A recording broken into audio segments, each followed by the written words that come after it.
Olá, meu nome é Adriano Silva de Souza, acadêmico do curso de Direito da Universidade do Sul de Santa Catarina.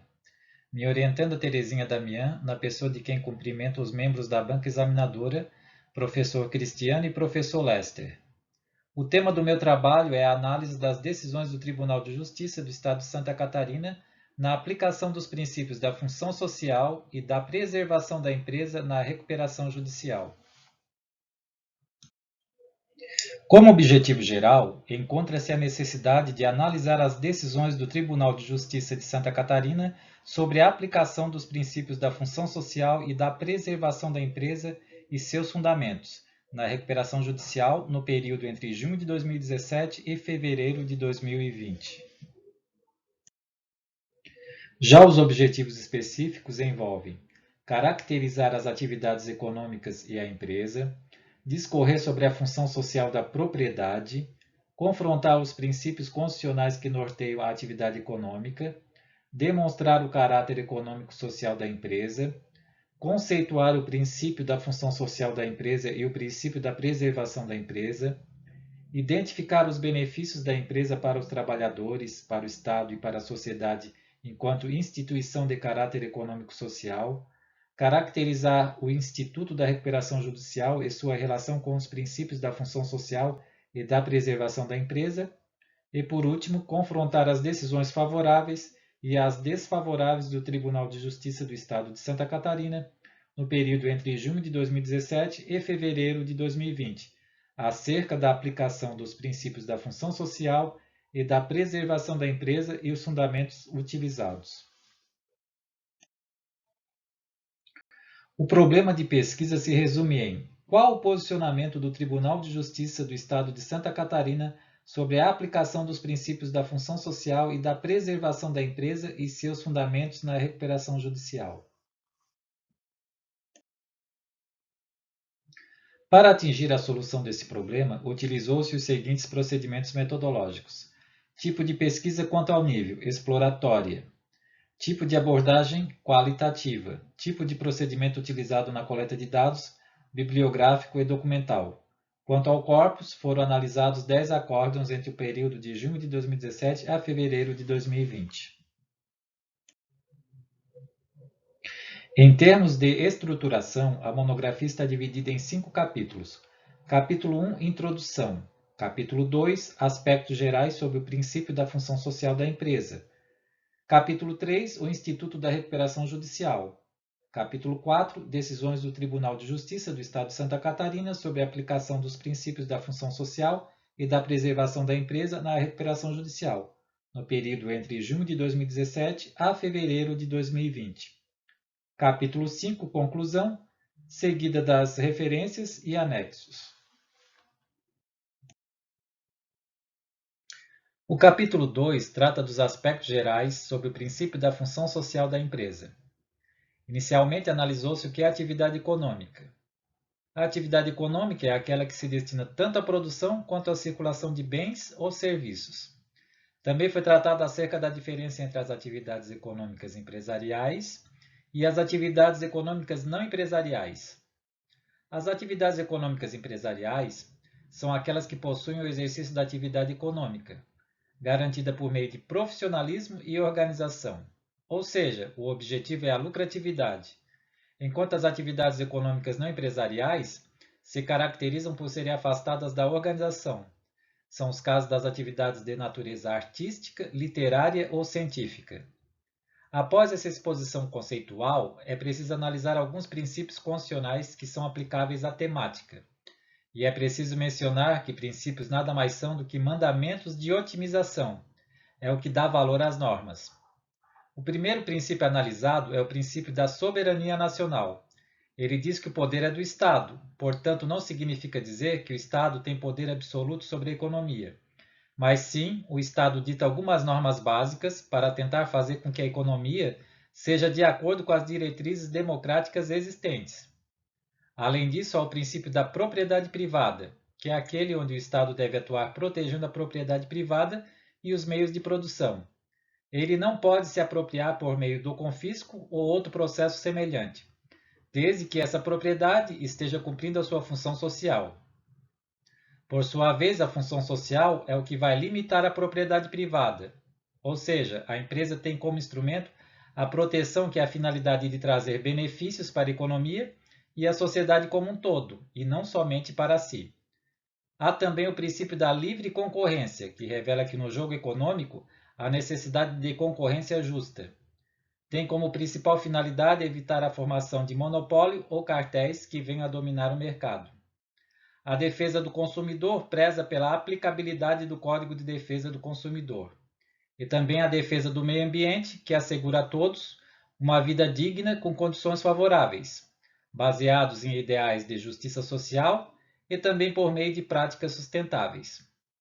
Além disso, outro princípio aplicável é a redução das desigualdades e o pleno emprego, que exprime a ideia de vedação de concentração de renda em regiões específicas, diminuindo assim as desigualdades no território brasileiro.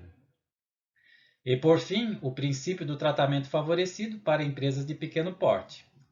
Por serem de pequeno porte, o Estado deve utilizar meios, instrumentos, para valorizar tanto o desenvolvimento regional como o desenvolvimento de pequenos empreendedores.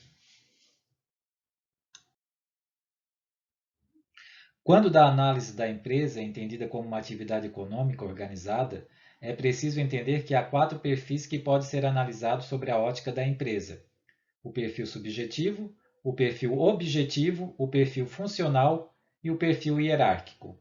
O perfil subjetivo reflete a figura do empresário.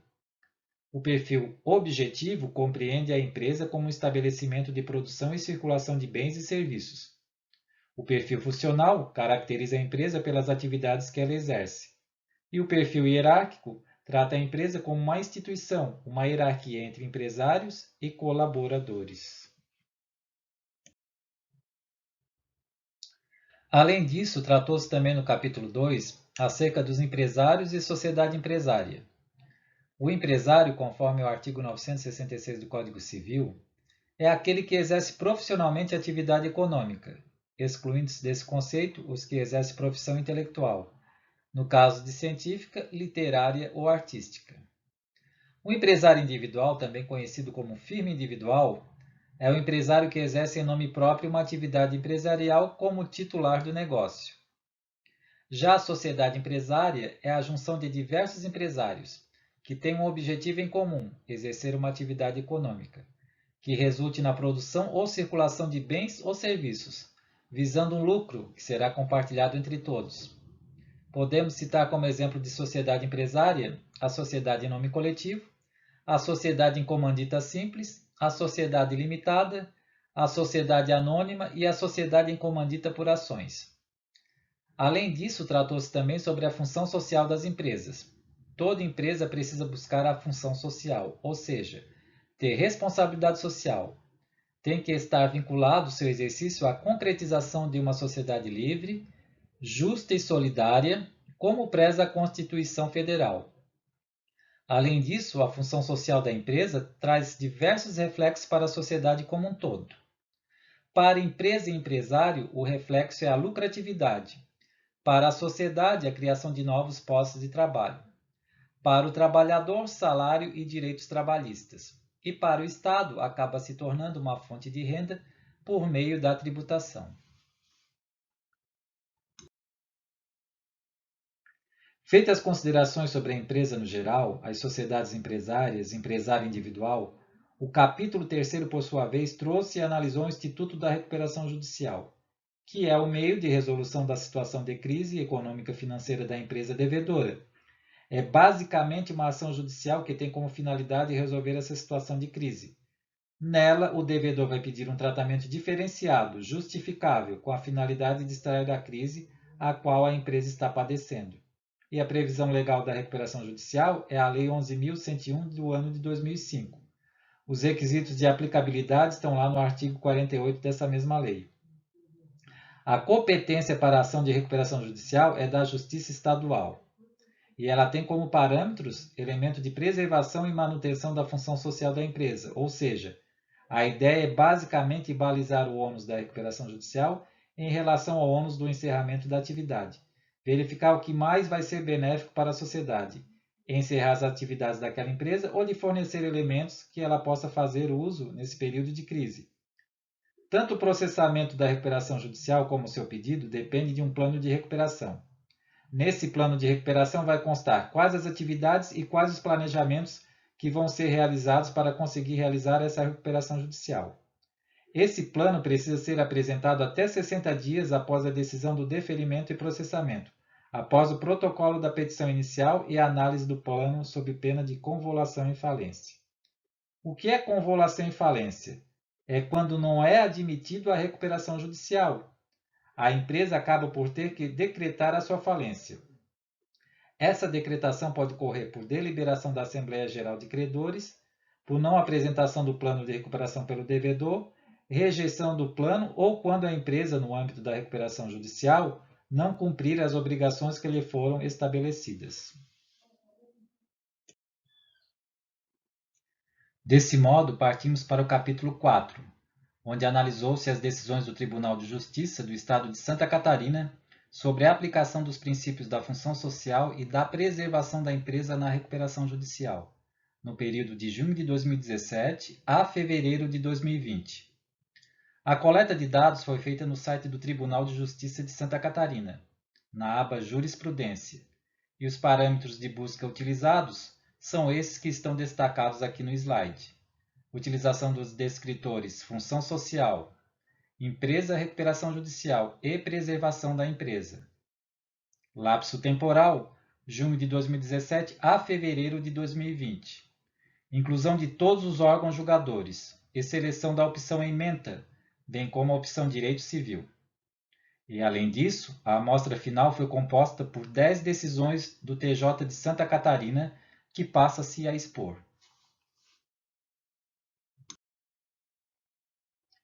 Para melhor caracterizar a apresentação, foi formulado um perfil dessas decisões com indicação do acórdão, órgão julgador, relator, comarca, objeto e voto. O primeiro acórdão exposto nesse perfil é uma apelação civil. O objeto desse julgado refere-se a um edital de licitação. Nesse edital de licitação havia a exigência de certidão negativa de recuperação judicial. Com fundamento na ideia da preservação da empresa e da função social, o tribunal entendeu que a empresa poderia sim participar dessa licitação, mesmo sem a certidão negativa de recuperação judicial. Em virtude da possibilidade da aplicação da função social, ou seja, como a empresa estava em recuperação judicial, entendeu-se que ela estava cumprindo sua função social. Então não teria óbice da sua participação na licitação, até porque seria um meio de angariar recursos para tentar sair da crise. Além desse julgado, teve um agravo de instrumento, decorrente da comarca de Blumenau. Nesse julgado também foi discutida a vedação de habilitação e licitação, porque a empresa não tinha certidão negativa de recuperação judicial. Novamente, o tribunal entendeu que não precisa dessa certidão quando a empresa está em recuperação judicial, pois ela está cumprindo com sua função social, então não tem por que ela ser impedida de participar de edital de licitação e porventura vir a ganhar. Além disso, analisou-se outro agravo de instrumento. Esse agravo de instrumento era oriundo de um processo de execução, onde o juiz determinou a prorrogação do prazo da suspensão, porque a empresa estava em recuperação judicial, então não teria motivo para dar andamento no processo de execução contra a empresa, se esta estava em recuperação judicial. O tribunal entendeu novamente pela aplicação do princípio da preservação da empresa e da função social, entendendo que deveria ser mantida a suspensão lá no processo de execução, para permitir que a empresa consiga se recuperar e aí, na sequência, realizar a quitação dos débitos pendentes.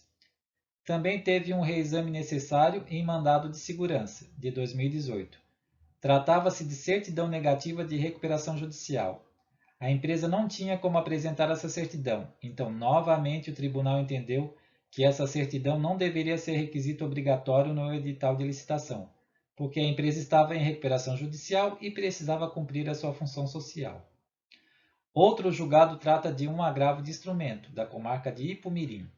E aqui a empresa havia solicitado que o juiz aprovasse o plano de recuperação, porque a Assembleia de Credores não aprovou, sendo rejeitado. O Tribunal de Justiça de Santa Catarina, analisando os autos, entendeu que não deveria ser de fato aprovado o plano de recuperação, porque a empresa, além de ter alienado os bens sem autorização do juízo, quando da petição inicial de recuperação judicial, também não realizou o pedido de parcelamento dos débitos fiscais. Então, não foi possível constatar o princípio da função social da empresa, sendo desprovido o recurso. O que significa dizer que o tribunal entende que somente empresas viáveis, ou seja, que demonstrem a função social e que queiram de fato se recuperar, é que merecem aprovação e homologação da recuperação judicial.